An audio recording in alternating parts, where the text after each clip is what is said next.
Que Dieu nous bénisse. Prenons la parole de Dieu dans le livre de Daniel, chapitre 11, verset 32. On se tient tous debout. Prenons la parole de Dieu dans le livre de Daniel, chapitre 11, verset 32. Une lecture.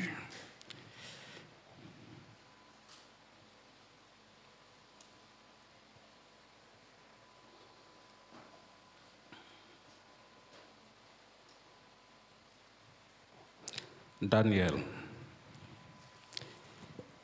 Je lis la parole. Amen. Il séduira par des flatteries les traîtres de l'alliance. Mais ceux du peuple qui connaîtront leur Dieu agiront avec fermeté. Alléluia. Acclamons le Seigneur bien-aimé pour sa parole véritable. On acclame le Dieu vivant bien-aimé. Dieu sied dans sa parole. Il séduira par des flatteries les traîtres de l'alliance, mais ceux du peuple qui connaîtront leur Dieu agiront avec fermeté. Seigneur, merci de bénir ce moment. Bénis ta parole dans nos vies, dans nos cœurs. Que ma personne soit totalement effacée, que je diminue, que toi tu croisses et que cette parole, Seigneur, puisse tomber dans un cœur fertile, disposé, Seigneur, et que la gloire, Seigneur, te soit rendue. Bénis ta parole au nom de Jésus. Amen. Que Dieu nous bénisse. On peut se rasseoir dans la présence du Seigneur. Bien-aimés, voici la parole que Dieu nous donne en ce fin de mois de janvier. Une parole véritable pour ces enfants que nous sommes. Parce que la parole déclare qu'il séduira par des flatteries les traîtres de l'alliance. Qui séduira? C'est l'ennemi de notre âme. Alléluia. Il séduira beaucoup par de la ruse. Il séduira beaucoup par ce que nous désirons. Mais Dieu ne dit pas que ce soit nous. Il dit que ce sont les traîtres de l'alliance. Ces personnes-là qui ont tapé leur poitrine pour dire qu'ils sont enfants de Dieu, serviteurs de Dieu, en alliance avec Dieu, mais qui, au fond, ne le sont pas. Bien-aimés, ce sont les traîtres de l'alliance. Ceux qui vivent dans l'hypocrisie avec le Seigneur ou dans la présence du Seigneur. Ceux qui ne sont pas intègres. Ce sont eux les traîtres de l'alliance. Et ce sont eux qui seront séduits par des flatteries par l'ennemi de notre âme. Bien-aimés, le thème de ce jour, c'est ta connaissance de Dieu sera ton bouclier. Ta connaissance de Dieu sera ton bouclier, bien-aimé du Seigneur. Mais ceux du peuple qui connaîtront leur Dieu agiront avec fermeté. Nous connaissons tous ce passage et Dieu vient nous rappeler des choses par rapport à ce passage. Oui, bien-aimé du Seigneur, cette année, je ne dis pas l'année prochaine, ni celle qui est passée, cette année même, la connaissance approfondie de Dieu sera ton bouclier. Plus tu vas chercher à connaître Dieu, plus Dieu aussi va se révéler. Parce que le Seigneur l'a dit dans sa parole, bien-aimé du Seigneur. Il dit dans Jérémie chapitre 29 verset 13, vous me chercherez et vous me trouverez si vous me cherchez de tout votre cœur. Alléluia. Si nous parlons de connaissance de Dieu, c'est ce que nous avons un Dieu qui n'est pas inconnaissable. Notre Dieu est connaissable. Nous pouvons le connaître. Et si nous pouvons le connaître, ce que nous devons faire, c'est de tout faire pour pouvoir le connaître dans sa dimension la plus élevée. Nous ne devons pas dire que Dieu il guérit et puis c'est tout. Nous ne pouvons pas dire que Dieu il bénit et c'est tout. Nous ne pouvons pas dire que Dieu fait du bien, c'est tout. Non, bien-aimés, ce sont des connaissances éphémères. Nous devons aller en eau profonde parce que nous avons besoin d'invoquer le Seigneur. Bien-aimés, quelqu'un qui te dit que toute la terre ne peut le contenir, Et que même quand il pouvait le dire dans Ésaïe chapitre 55, il dit, autant les cieux sont élevés au-dessus de la terre, c'est comme ça ses pensées sont élevées au-dessus de nos pensées. C'est pour dire que Dieu n'est pas notre égal. C'est pour dire que Dieu n'est pas notre ami. C'est pour dire que Dieu est le Dieu vivant. Et quand nous parlons de Dieu, nous voulons dire objet d'adoration. Dieu est éternel. Dieu est saint. Dieu est tout-puissant. Dieu sait tout. Dieu est partout à la fois. Il est des attributs que personne ne peut avoir. C'est cela Dieu. Et en ce début d'année, il te parle. Pour que à la fin de l'année, tu puisses faire ton bilan. Est-ce que tu as cherché à le connaître véritablement? Parce que Dieu du peuple, ceux d'entre nous, de la mission internationale de vie du corps de Christ, qui connaîtront leur Dieu, agiront avec fermeté. Connaître Dieu, c'est quoi? Quand on parle de connaître, connaissance. Connaissance. La connaissance. C'est un exercice de la faculté par laquelle on connaît et on distingue les choses. C'est-à-dire que la faculté, la réflexion, l'exercice de cela nous donne de pouvoir connaître que oui, le mur est blanc et que les chaises sont rouges et il y en a d'autres qui sont blanches et bleues et ainsi de suite. C'est cette faculté-là qui nous donne de connaître les choses et de connaître aussi les hommes et de connaître aussi Dieu. C'est cela la connaissance. C'est également une idée, la notion de quelque chose ou de quelqu'un. Quand nous avons une idée de quelqu'un, nous connaissons la personne. Toi, tu es ici, tu peux avoir une idée de Dieu. C'est que tu connais Dieu par rapport à cette idée. Tu peux avoir une notion de Dieu. C'est que par rapport à ta notion, la mesure que tu le connais, bien-aimé de l'Éternel, c'est cela aussi ta connaissance. C'est vraiment important d'avoir de la connaissance. C'est pourquoi tous, quand nous vivions, nous cherchons à acquérir la connaissance. Il y a des êtres qui vivent en autarcie. Mais l'être humain, l'homme que tu es, la femme que tu es, tu as besoin de vivre en société. L'être humain est un être social. Et pour pouvoir vivre en société, il faudrait que tu apprennes les b.a.-ba, c'est-à-dire la connaissance de la vie. Qu'on fait ceci, on ne fait pas cela, on va dans tel endroit, on n'y va pas, on fait... Oui, bien-aimé, c'est tout ça la connaissance que les enfants acquièrent quand ils vont à l'école. Même dans les endroits reculés, dans nos villages qui ne sont pas partis à l'école, il y a la connaissance aussi là-bas, la sagesse. Parce que comment est-ce que le peuple Akan, ou le peuple Mandingue, ou le peuple pouvait véritablement fonctionner avec la royauté? C'est la connaissance. Ceux qui naissent, on leur apprend à connaître les choses et à connaître leur Dieu, quoique ce soit de faux dieux. Et toi, tu as connu le véritable Dieu.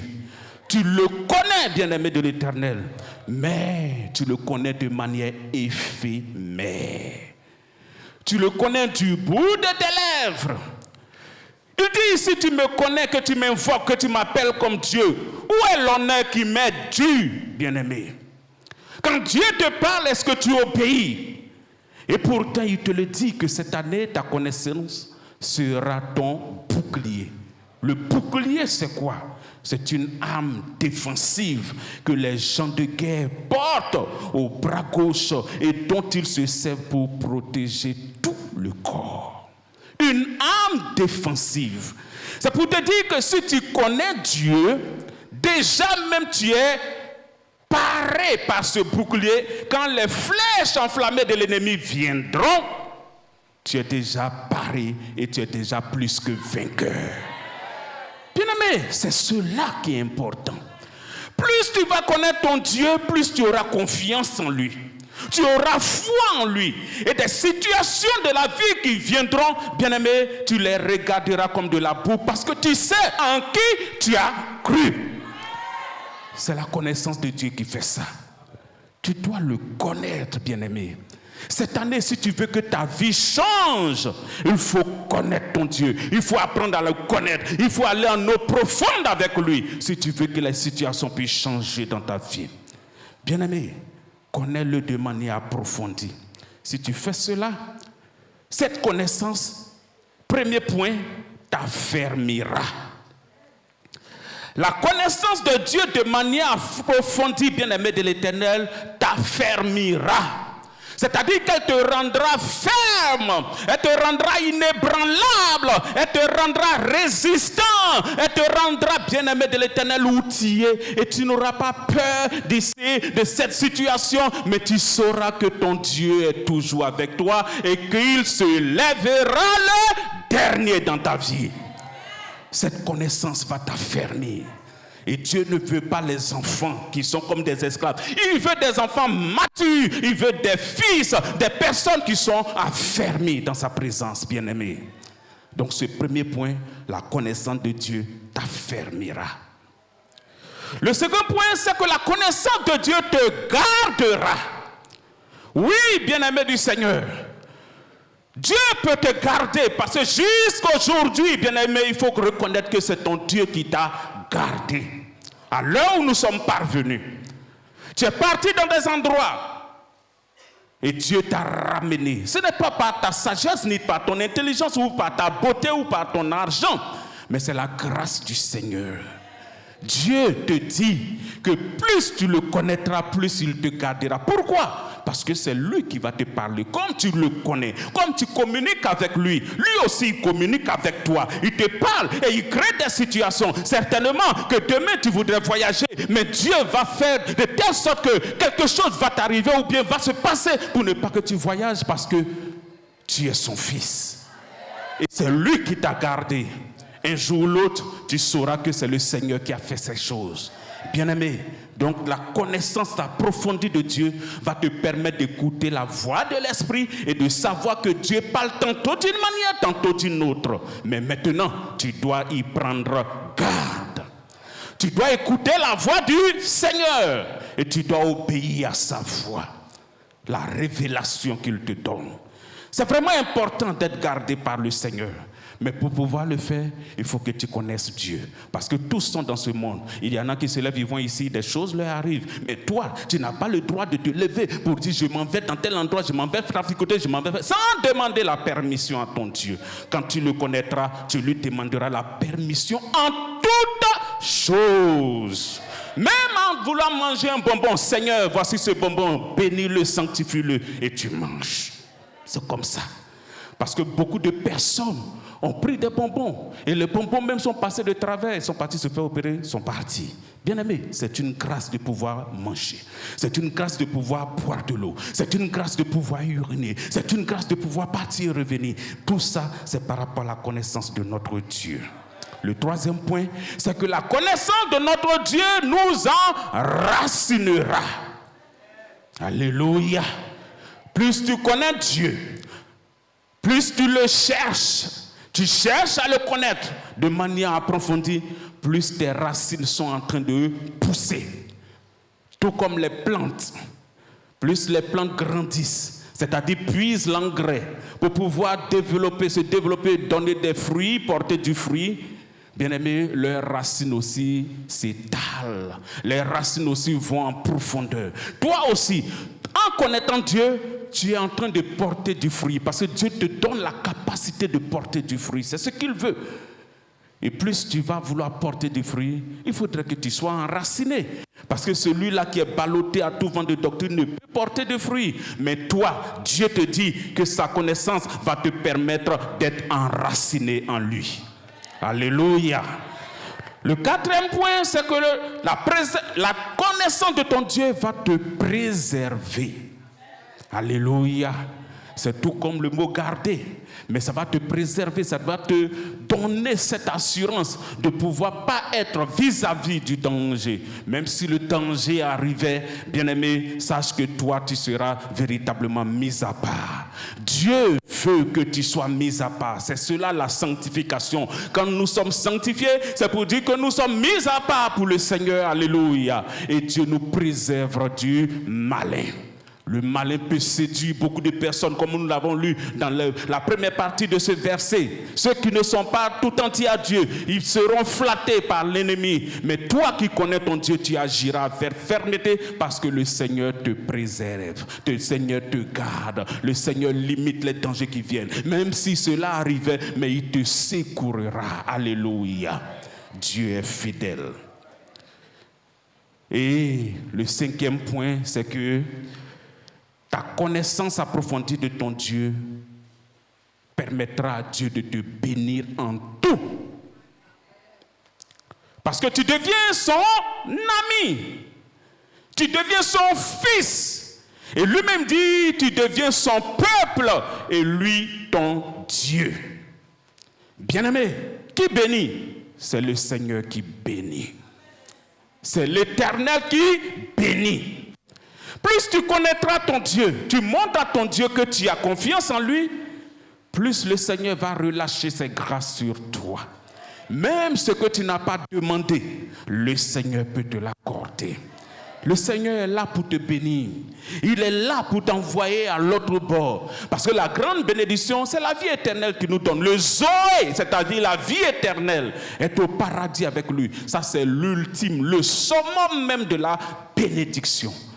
Mais sur cette terre, il y a des petites récompenses, il y a des bénédictions qui vont nous permettre de bien ou mieux le servir. C'est pourquoi il nous donne les femmes, c'est pourquoi il nous donne les maris, c'est pourquoi il nous donne le travail, c'est pourquoi il nous donne les avancements, c'est pourquoi il nous donne la promotion, il nous donne des broutilles, il donne des bénédictions. Bien aimé, toutes ces bénédictions que le Seigneur nous donne, c'est pour mieux le connaître. C'est pour mieux le servir et c'est pour que nous soyons en joie de pouvoir toujours être avec lui. Parce que s'il nous a sauvés, ce n'est pas pour que nous soyons à des kilomètres de lui spirituellement parlant, c'est pour que nous soyons avec lui. Bien-aimé, c'est vraiment important. Dieu va te bénir à cause de ce que tu le connais de manière approfondie. Parce que tu sauras sa volonté et tu ne feras plus ta volonté. Et lorsque tu parleras, tu prieras, comme lui-même l'a dit, comme tu ne prieras plus comme les païens qui croient que à force de multiplier les paroles, ils seront exaucés. Mais tu parleras conformément à la volonté du Seigneur. Et ce que tu diras, Dieu va veiller sur cette parole pour opérer le miracle et son nom sera glorifié. Bien-aimé, cherche à connaître ton Dieu en cette année. Car ta connaissance de Dieu t'amènera à la consécration. N'est-ce pas? Plus tu connais Dieu, plus tu vas laisser l'ennemi. Plus tu vas laisser ce que le monde est en train de faire, la politique ou bien les réseaux sociaux ou bien beaucoup de choses qui t'empêchent de connaître Dieu. Dieu te dit qu'il va te consacrer. Tu seras mis à part. Tu seras précieux pour Dieu. Tu seras là et tu vas vivre uniquement que pour Dieu. Donc plus tu connaîtras ton Dieu, plus tu seras consacré pour Dieu, bien-aimé. Que tu sois chantre, que tu sois pasteur, que tu sois ouvrier, que tu sois président des femmes, serviteur de Dieu ou quoi que ce soit. Bien-aimé, plus tu vas connaître Dieu, plus Dieu va permettre que tu te consacres à lui. C'est une grâce. C'est une grâce. C'est une grâce. Bien-aimé, et quand tu connais Dieu, Dieu dit qu'il enlève le cœur de chair et puis met son cœur, un cœur nouveau, une alliance nouvelle, comme vous pouvez le dire dans Jérémie 40. Alléluia. Dieu te dit, ça va te permettre, cette connaissance approfondie de Dieu va te permettre de renoncer à ta vie. Ah, les enfants de Dieu disent, pourquoi c'est eux qui doivent pardonner? C'est eux qui sont là, qui sont dans des situations bizarres. Ils méritent d'être assis sur les chevaux. Tout comme, contrairement aux enfants du monde qui sont sur les chevaux et les princes sont à terre. L'ennemi, oh bien-aimé, si tu connais ton Dieu véritablement, tu dois savoir que ces choses doivent arriver. Parce que eux, ils sont pour ce monde. Toi, tu n'es pas pour ce monde, tu es étranger sur la terre. Alléluia. Si tu connais véritablement Dieu, tu vas voir que tu n'as pas besoin de courir après toutes ces choses. Et le dimanche passé, nous l'avons bien vu. Oui, cherchez d'abord le royaume de Dieu et sa justice d'abord, et le reste là vous sera donné par-dessus tout. Donc la connaissance de Dieu va permettre de renoncer à nous-mêmes. Si tu es parti dans un endroit que tu n'avais pas été bien accueilli en tant que serviteur de Dieu, tu béniras Dieu. Si tu es dans la présence du Seigneur, que tu n'as pas ce que tu mérites et que quelqu'un est venu pour la première fois et que Dieu a béni, tu vas bénir ton Dieu. Tu vas te vider, bien-aimé. Tu ne vas pas considérer tes diplômes, ton argent, ta force, ta stature sociale. Oui, bien-aimé, l'orgueil de ta vie, tu dois pouvoir jeter cela par terre. Plus tu connais Dieu, plus tu deviens humble. Plus tu aimes Dieu, plus tu aimes les frères, plus tu aimes les sœurs, plus tu t'acoquines d'eux, parce que c'est cela le signe. Si dans l'église nous sommes là et que je vois que telle fille ne parle pas, telle femme ne parle pas avec l'autre, c'est qu'elle ne connaît pas Dieu. Si tu as de la rancœur dans ton cœur contre ton frère, c'est que tu ne connais pas Dieu, parce que Dieu te dit que tu es hypocrite. Ton frère que tu vois, tu ne l'aimes pas. Et puis c'est Dieu que tu ne vois pas, que tu peux aimer, hypocrite. Bien aimé, c'est vraiment important. Nous partons vers la fin. La connaissance de ton Dieu, après le fait de renoncer, doit te permettre de mourir à toi-même. C'est vrai que tu t'es renoncé, mais le péché, la chair de péché de mort qui est là, vient de temps à autre pour te triturer les méninges. C'est pourquoi tu dois pouvoir mourir à toi en toute situation. Toute situation, bien aimé, il faut te considérer comme mort au péché. Et la connaissance de Dieu va te donner de pouvoir donner la première place à Dieu en tout. Dans ton foyer, dans ta maison, nos lieux de service, dans ton quartier, tu dois donner la première place à Dieu. Et enfin, tu dois, bien-aimé du Seigneur, t'éloigner du péché. Bien-aimé, nous devons nous éloigner du péché, c'est-à-dire manquer le but. Le péché sous toutes ses formes. Nous avons besoin de notre Dieu pour nous permettre de faire cela. Donc la connaissance de notre Dieu, vous voyez que ça va nous faire du bien. À lui seul soit toute la gloire. Cette année, cherche à connaître ton Dieu. Cette année, cherche à marcher avec ton Dieu. Cette année, laisse Dieu se trouver, oui, bien-aimé du Seigneur, pour que tu sois véritablement heureux. C'est de cela qu'il s'agit. Ton bouclier ne sera pas un homme. Ton bouclier ne sera pas une situation ou bien quelque chose, un pistolet que tu pourras avoir sur toi. Ton bouclier sera ta connaissance de Dieu. Ceux du peuple qui connaîtront leur Dieu agiront avec fermeté. Si tous ces parties-là, bien-aimé, tu mets cela à cœur et que tu veux les mettre en pratique, bien-aimé, tu connaîtras une dimension élevée avec le Seigneur et Dieu permettra que tu ailles en eau flottante et que tu sois véritablement gardé. Parce que même si on dit demain il y a tremblement de terre, tu sais en qui tu as cru. Même si on dit demain il n'y a pas de voiture pour moi, tu sais en qui tu as cru. Même si on dit demain il n'y a pas ceci ou cela, tu sauras en qui tu as cru. Tu feras confiance en ton Dieu et ton Dieu te démontrera toute sa gloire, toute sa puissance. Alléluia. À lui seul soit toute la gloire, à lui seul soit toute l'élévation. On va se tenir debout et nous allons bénir notre Dieu. Prie, bien-aimé du Seigneur. Car assurément, tu as connu Dieu peut-être à 2%, à 3%, 10%, 90% ou à 99%, mais pas à 100%. Cette année, Dieu te demande de le connaître d'une manière plus approfondie. C'est pourquoi ouvre la bouche et commence à le bénir. Dis merci à Dieu de ce que lui qui est ta connaissance, lui qui est ton Dieu, c'est lui qui fait de grandes choses dans ta vie. Bénis-le, bien-aimé. Bénis ton Dieu, dis-lui merci parce qu'il règne. Et sa connaissance surpasse toute chose, toute connaissance. Son amour, oh bien-aimé de l'Éternel, en sorte que tu sois rempli de toute la plénitude de ton Dieu. Dis merci à ton Dieu. Bénis-le. Seigneur, merci pour ta grâce. Nous te bénissons, nous te rendons toute la gloire, toi qui es le Dieu fidèle et vivant.